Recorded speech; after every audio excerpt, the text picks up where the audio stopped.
Welcome to Shorty SuperCoach and welcome to another SuperCoach Ramble. Did one of these the other day where I pretty much just jump on the old laptop and just basically go through the normal stuff I would do when I'm sort of making a few changes, assessing players, looking around, but just record it and sort of just speak what I'm thinking. And it's probably more your laid back podcast style, bit of a throwback for the channel, but hopefully this is a video that you can just sort of chuck on while you're cooking up dinner or you got a bit of a drive to do. Got no idea how long it's going to go for, but just more of a laid back sort of, general unstructured video. But I've just been watching Nadal and Tsitsipas actually, which was an absolute ripper of a game. If you're into your tennis, Stefanos just took it out in 5 sets. He was down 2 sets to love, so I was really keen because we got some big fish to fry in SuperCoach. A couple of things went down today and wanted to talk about it. And equally, I wanted to watch the tennis. And boom, it went to 5. It was great. I was messaging Langers throughout it. It was good stuff. And then it's just on now, actually. It's Dylan Alcott. He's just wiping blokes.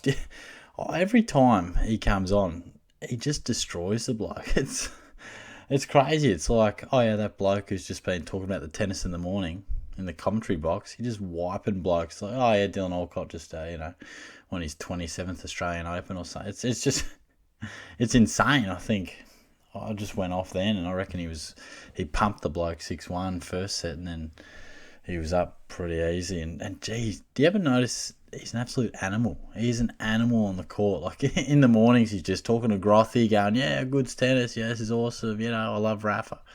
And then, at midnight on Margaret Court Arena, he's bloody screaming. He's going absolutely nuts. He's a competitor. I enjoy what he brings to the court. But anyway, let's get on to some SuperCoach. And like I mentioned before, some major developments today. First, it was Braden Preuss came through across the airwaves that he had some shoulder concerns. Leon Cameron just dishing up absolute bullshit, telling us, I hope it's just minor, boys. Neck minute, he's out for like 4 or 5 months. So I've got some thinking to do on that. And if I didn't have enough thinking on my plate, Rowan Marshall, stress fracture or something like that. So he's going to miss a significant period of time. And I just brought him in. If you caught my team, which I released yesterday, sort of an updated version, he'd just come into my side sort of 3-4 days ago, and boom, he enters my side, and almost just as quickly as he did that, he'll exit it. So I haven't had a look at it at all. I would normally, if that sort of news comes out, boom, straight on it after dinner or something, checking it out, what am I going to do? But I wanted to record this one and just basically be live, you know what I mean? Like, I really don't know what changes I'm going to do. But I want to start with Preuss. I've just logged onto the side there, and it really pisses me off when this sort of stuff happens. I mean, I'm sure it pisses them off a hell of a lot more than me, but I don't know, particularly with Ruckman. Like, I was really happy with the Grundy and Preuss arrangement. I thought that was just going to work out real nicely. And I just liked it, but it's hard to replace Ruckman when they go down like that, particularly a mid-pricer. Anyway, let's have a little bit of a look. I know off the top of my head, look, what I'm ruling out is gone. I'm just not going to be able to get there. And 750k, I'm just not doing it. He's just too expensive. He's very injury prone. I know the numbers may not say it, but he's always a chance to go down. I just don't want to start with him. And to be honest, I like my structure. I don't want to change too much. So I'm probably going to have to just look at some mid-price options. Now, if we just sort of work our way through, what do we got? It's not stacks, to be fair. So there's Preuss at 303. You've got Sam Draper at 378. Gee, he's in 9% of size, so he's a little bit popular, but geez, he'd be risky. What else might take my fancy?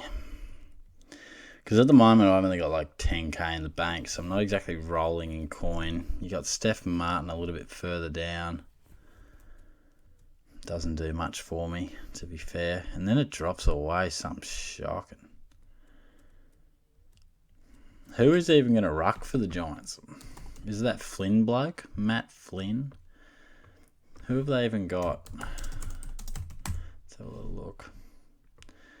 Sometimes I don't mind just having a look at the old, those predicted best 22s. I mean, they're absolute guesses, but gives you an idea of what's rolling around. So they had Preuss there, and it gives me nothing. Yeah, I don't know. Let's have a look at Sam Draper, because honestly, it's the only thing that really stood out for me, to be fair.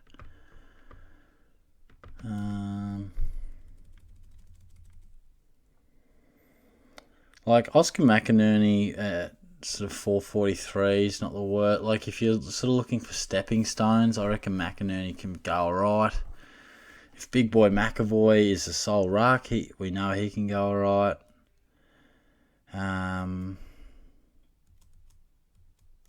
But yeah, clearly Draper is your man around that sort of mark.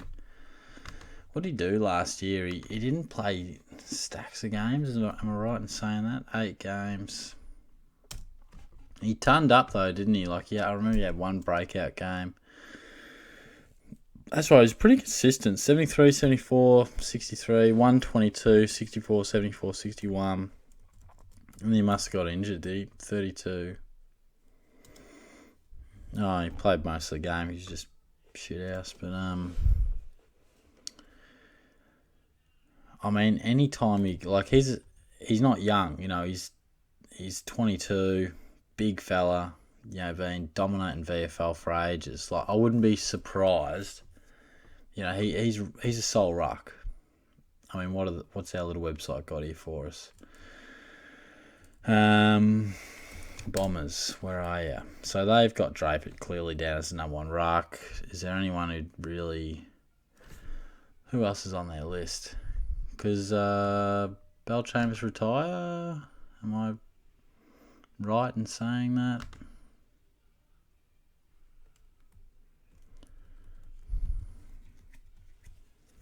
Let's have a look. Oh, they brought Peter Wright to the club. That's, yeah. You'd imagine he'd play a bit more forward though, wouldn't you?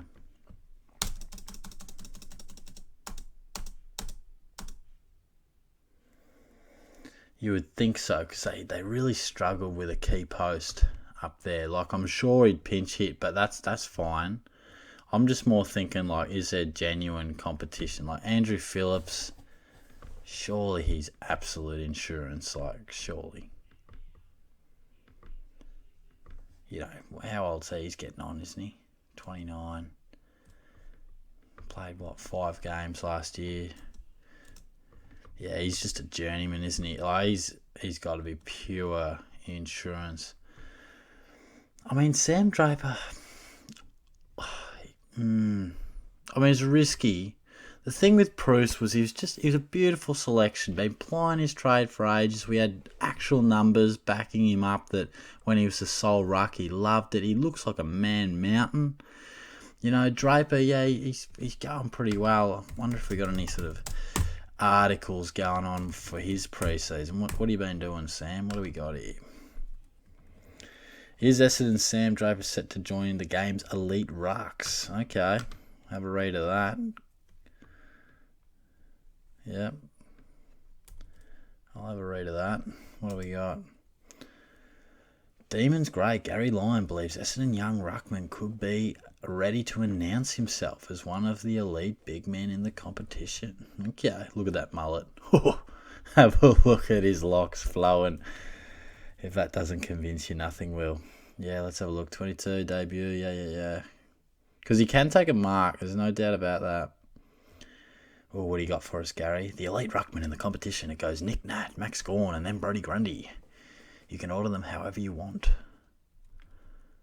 There's a bloke who's training better than all of them, who is ripping the joint to shreds, who might just announce himself. Big Sammy Draper. Well, that's some big talk from Gaz. starting to convince myself. This is what I do. This is what I do. Late at night, I just sit around and convince myself about players. No, I've got a bit more of a life than that. You know, if I'm not doing that, I'm doing puzzles. You know, it's getting pretty rowdy at the Short household. All right, let's have a look at the old centre bounce attendance, because that'll give us a good little gauge. Because if he wasn't, you know, you would imagine next year, I mean, most number one ruckman, you know, look at Riley O'Brien, 91% in the centre bounce. Oscar McInerney, that's a bit low of it. You know, the ruckman, the main men, look at last year, Tom Bell-Chambers, 79% centre bounce, and Draper was 75. But so when did they ruck together? Bell-Chambers and Draper in round 9. Bell-Chambers attended 62% of centre bounces and Draper the other 38. And then, interestingly, in round 13, they sort of switched it and obviously gave Draper a bit more responsibility, 63% compared to Belcho, 38. So, what was that game I said where he dominated?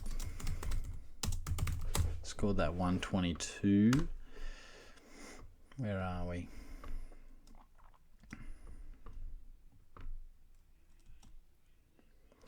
Round 13 against the Tigers.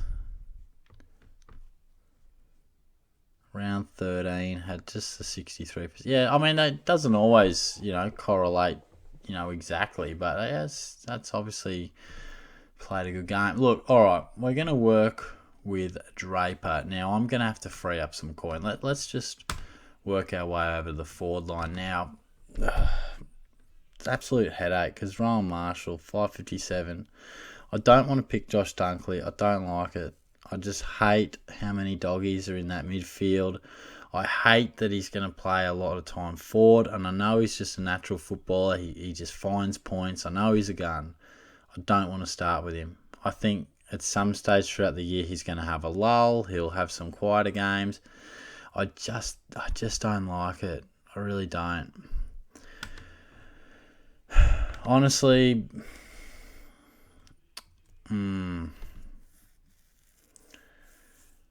look, the safe option, the safe bet's to just sort of go a side bottom or a Dangerfield. Look, I've got Paddy Dow in there. I'm going to have to free up some coin. Paddy Dow, he's going to have to go. That's a fact. Sorry, Patrick. You're gone, mate. And we'll just bring in some rookie dude. Because I just got to free up some coin. It's a no-brainer. Get in that random spud. Now we can sort of try and look around. We've got 96k in the bank. And all right, let's bring in Sam Draper. Let's bring him in.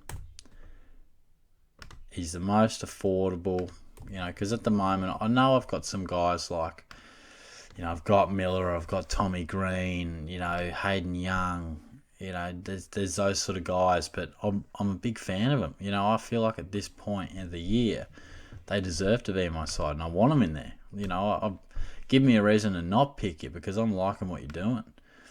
I like your prospects. So 21k remaining.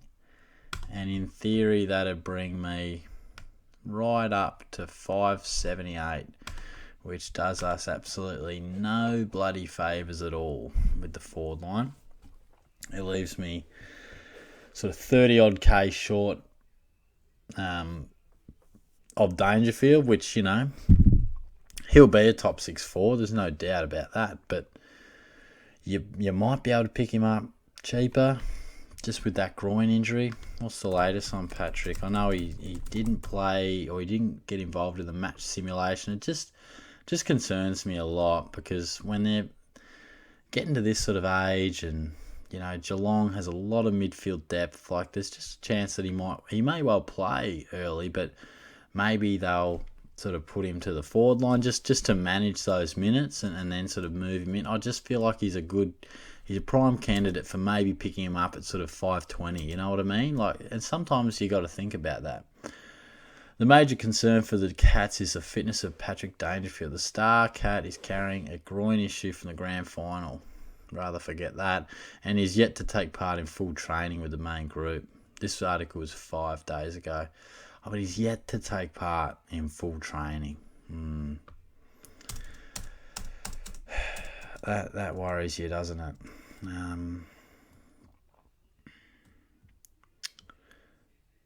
Yeah, so I guess, I mean, my options, look, really, I mean, I could quite easily ditch some of those mid-price guys, but at the moment, I don't really want to, because I quite like having those options. Now, look, it's tough. I think, let's scroll through a few names. Hawkins, it's a no. Dunkley, I already touched on him. Walters, no way. Zorko, no. Charlie Dixon, no, thank you. Robbie Gray, no. Zach Butters, worth a discussion. Shea Bolton, worth a discussion. Peter Adams, see you later. Isaac Heaney, worth a discussion. Now, let's focus in around those guys. Now, I've spoken about Heaney before. What's he got? Fellow star Isaac Heaney is aiming to be fit for round 1 after a severe ankle injury. He's back running, recently took part in the match sim, but still has work to do if he's to play in the pre-season game. So I don't like that either. And there is always that cloud over Heaney of he may well be fit, but he may well just play forward as well. You know, concerns me a bit. Let's look into a bit of Zach Butters stuff. Now, he had a mini breakout last year. I don't have a grasp on what sort of player he is. Like, obviously he's classy, he's clever, he's got some speed, but what is he? Like, is he going to be a genuine midfielder? Is he capable of, like, is he an outside type? Can he win it inside? What's he going to be? Because he averaged, like, touched under 88 last year. But, I don't know, I didn't see enough of him. Like, if we look at his stats, you know, he only averaged 14.5 possessions, 3 tackles, you know, 1.5 clearances. You know, what's his go? Port fans out there, what's his go? Like, clearly he's a talented player. And I know they want him in the midfield at some stage, but is he just going to be a classic trap sort of guy? Is he about to tear the comp to shreds? Oh, look at this. Here we go. What do we got here? Another SEN article. The headline, the power young gun who was a no-brainer for a breakout in 2021. Port Adelaide assistant Brett Montgomery has identified the player who he believes will break out in 2021. While youngster Zach Butters may have already broken out in his 2 years with the power, Montgomery is backing him to elevate himself from a good player to a very good player this season. Interesting. I just don't see him not producing and not improving at the same rate. Blah, blah, blah, blah. Yeah. Where's he going to play? Give me some bloody discussion on where he's playing.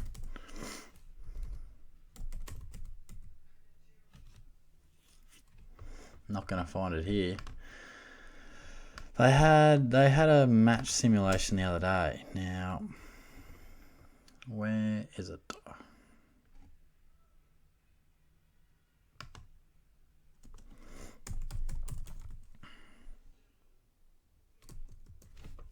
Let's just go to their website. Get along to Port's website. What have you got for us?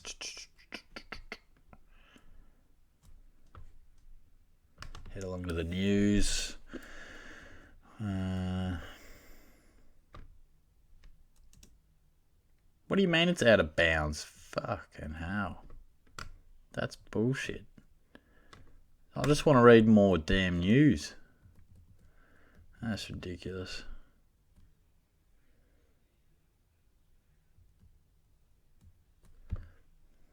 View all news. Gee, that should not have been that difficult. Oh, yeah, that was right. Rosie kicked like 6, didn't he? Do they mention Butters? Give me a little control F. Oh, no, they didn't mention him. All right, so we're getting nothing there. I don't know. There's just something that I'm sure Butters is going to have a good year, but I just don't know whether he's one of those guys who's sort of going to be an absolute star in the midfield just yet. I I'm just not sure. Let's have a look into, who was the other fella I mentioned? Bolton. Because he is similar, like, got star qualities,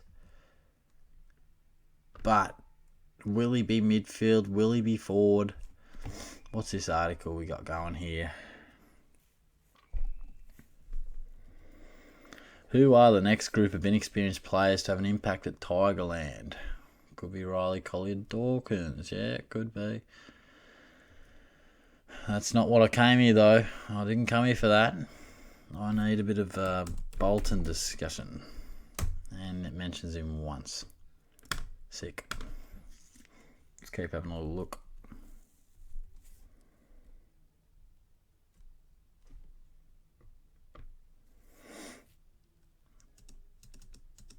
Interesting. So this article is about your starting midfield group and at each club.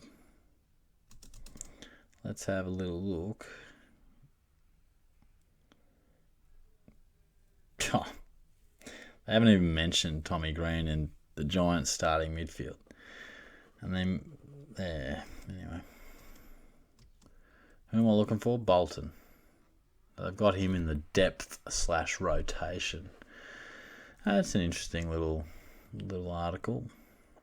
Don't know about it, but yeah, this is proving a bit more of a headache than I anticipated. Apologies if this is one of the more boring videos you've ever listened to, but this is what it's like. Hopefully you can relate. You know, we've all sort of sat in front of the laptop and just sort of looked around and gone, Jesus, you know, because two guys who are set probably in most people's teams since the day SuperCoach opened have gone out in the space of like 6 hours. So it's not easy because Preuss, like I said, doesn't give us many options. Like, there's not too many places to go.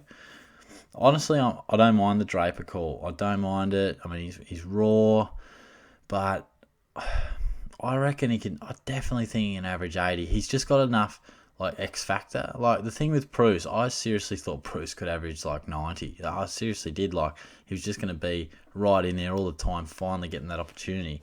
Draper's probably a bit more an unknown quantity. Like he could jump over Nick Nat and hit it down the throat of Andrew McGrath, but he could equally have like a quarter where he just touches it once and kicks it out in the full. You know, he's that sort of guy. He's going to take some big grabs. He's a bit of a cult figure. So I think he's going to have some days, particularly this year, where we just go, geez, this guy is one for the future. But he's not ready to play consistently great footy, I don't reckon.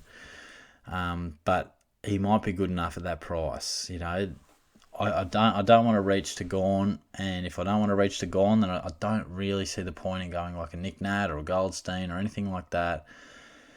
I mean, I'm struggling enough for funds, so to try and get up to a McInerney, you know, might prove difficult as well. So I guess the question is, you know, in the forward line, if it's not Marshall, clearly it's not. You know, is it just going safe and going to Dangerfield, or I feel like I've taken enough risk in my side. Like I've got Jai Simpkin in the midfield. At this stage, I've got Tom Green. At this stage, I've got Wayne Miller. At this stage, I've got Cam Rayner in the forward line. Like, that's a bit of risk. Don't get me wrong. And will I start with all those guys? Probably not all of them.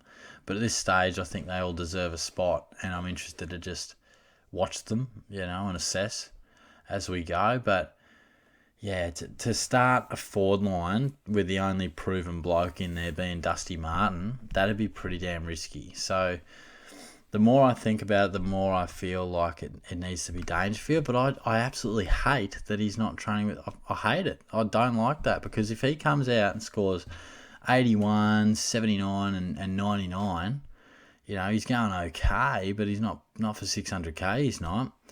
And I go, well, you saw that coming, but you still did it. So, and I'm not in love with the side bottom selection either. Averaged 109.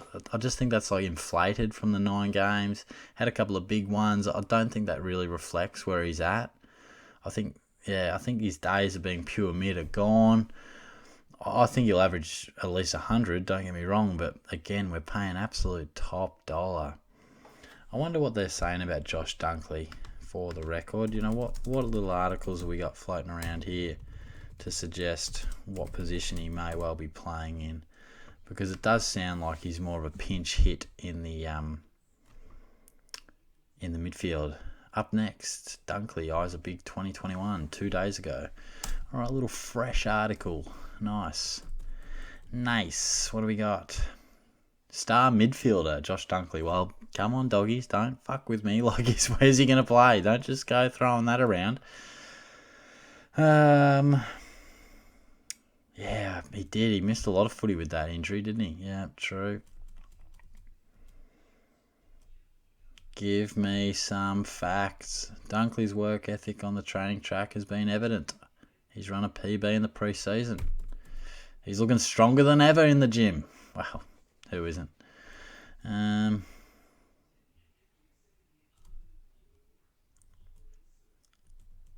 Not really seeing too much. Here we go. Everyone came back in really good shape, which has allowed us to play through the midfield, out on a wing, up forward, or wherever we need to be. I'll work with Bevo on what the team needs. Ugh, yuck. I hate that. So there's too much going on in this doggies midfield. I'm telling you, there's too much there. If he comes out and scores 80s and I start with him, I'll bloody kick something. I don't like it. I do not like it at all. And I just come to peace with Marshall too, because you would have seen I've done a few videos sort of saying my concern about his sharing it with Ryder and not sure, blah blah blah. And I came to the resolution that I'm gonna go with him. You've taken a few risks elsewhere. Just go with him, you know. He's a bit flavour of the month, but, you know, just go with him. And then he goes down. So, look, I probably will wind this video up pretty soon because I genuinely don't. I need to sleep on this one, guys. It's 20-1, and I'm spinning some absolute dribble. So, you know, feel free to give this an absolute thumbs down if this has been the most boring 25 minutes of your life. But like I said, it's an insight as to how I work. You know, a lot of my videos, I've got the notepad out, structured. I know what I'm going to say more or less, and then we smash it out in 8 to 12 minutes. Good as gold, cool. But this is, I sat down, didn't know how long I was going to go for, didn't know I was going to pick Draper. I knew I wanted to sort of look into him, but I knew the forward line would piss me off because I found it hard enough to settle on a lineup of late. That's why I started with Rayner, because I thought I don't like enough of these premiums, so I'm going to take a little risk. And now I don't really want to take 2 risks, so I'm not sure. And let's say theoretically Dangerfield gets fitter, you know, plays a pracky game, looks good, and I go, all right, let's start with him. Where could I possibly find $30,000? Something's got to give, doesn't it? You know, something's got to give. And, I mean, Watson said something about Clayton Oliver not being fully fit. Has anyone else heard that? Because he said something about him not being at full fitness, and I sort of put him into Google, and I actually couldn't see that.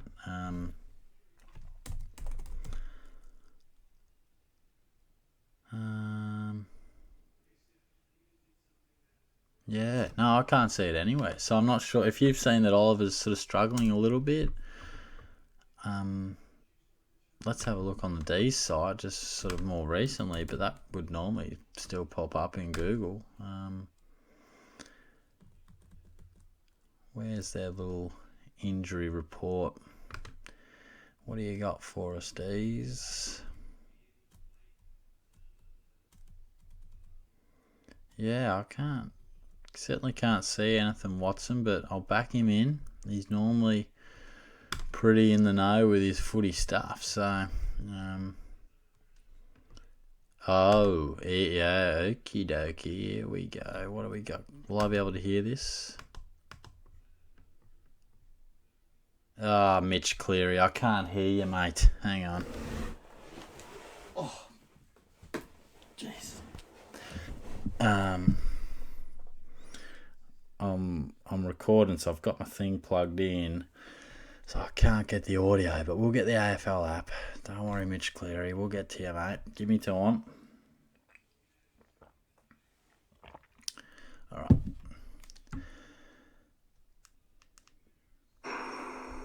Hello, Mitch Cleary with your Wednesday Footy Feed headlines. Former North Melbourne tall Mad Jack Dorr has hit the track with Melbourne for the first time as he bids for one of 3 vacant list spots at the Demons this pre-season. Dorr was eased into his first session at Casey Fields, having previously only trained with local club North Heidelberg since being delisted by the Roos last year. Despite being used as a backman in the latter stages of his time at Arden Street, the 29-year-old has been earmarked for a backup role in attack after injuries to Demons key forwards Ben Brown and Sam Wiedemann. Dorr was joined away from the main group by Clayton Oliver, who continues to be managed following off-season shoulder surgery, while Angus Brayshaw and Jack Viney are still recovering from their foot injuries. Geelong and gun midfielder Mitch Duncan faces an uphill battle for round 1 after back-to-back calf setbacks this summer. Coach Chris Scott telling AFL.com.au Duncan was set to miss hit-outs with Collingwood and Essendon in coming weeks. But Mitch Duncan... Don't like that, but interesting. So, Watson's mail was correct. I should have never doubted him. Doesn't really change anything for me. I mean, look, he's always had those issues with the shoulder, hasn't he? And I reckon he had some surgery pretty recently in another pre-season and came out and dominated. So I don't know. We'll judge that one. I've got enough on my plate. So look, I don't have an answer for you at all out there, people. I don't know. I mean, I'm leaning towards with just go on what you know. I mean, look, let's put it this way. Say Dangerfield, I start with him, and yeah, he's not on fire early. You're going to want him at some stage. I mean, you'd rather have a bloke that you know is going to come good than take a punt on a guy that you don't know is going to come good. So, the difference might be 150k, but at least you know where you're sort of standing. And I just think, I've got a bit of risk going on with this side already, which, is probably, you could argue, too much, but we've still got 28 days until footy season, so I'm happy with having a bit of risk in there at the moment before I really hone in. But that's probably what I'm going to have to think about. And let me know what you're doing with Marshall and what you're doing with Preuss. If you're going Steph Martin or if you're just sort of going to Dunkley or you're going up to side bottom. Let me know how you're sort of getting ourselves out of this mess, because I think Marshall was in about 50% of sides, and I'm sure Preuss would have been pretty similar, I reckon. Most people I speak to and a lot of sides have him. So it was sort of like if you weren't going Gawn and Grundy, Preuss was involved. So let me know out there what you're doing, and I'll be back. And give me a bit of feedback on this style of podcast, video, whatever you want to call it too. It's something a little bit different. It's unscripted. It's a really bit, a little bit more laid back. So I'd love to hear your thoughts, because personally I like doing them. I like just sort of sitting here and just talking SuperCoach with no real end point. I quite enjoy it. So let me know what you think. But at the moment, I'm just going to have to work through what we're going to do with that forward line. And these things tend to work themselves out. It just depends with how comfortable you are with the selections at the time. But we've still got plenty of days until round 1. So there's no need to stress out too much. So I might just jump into bed, I reckon. Don't start work till a little bit later tomorrow. And definitely it'll be nice to have the head hit the pillow, because it's getting late. But it's been good to pump this video out. I'll hopefully have this one up on Thursday night. So stay tuned for that. We'll have a few more videos coming up, in the coming days. So thanks again. I'll chat to you soon. Cheers.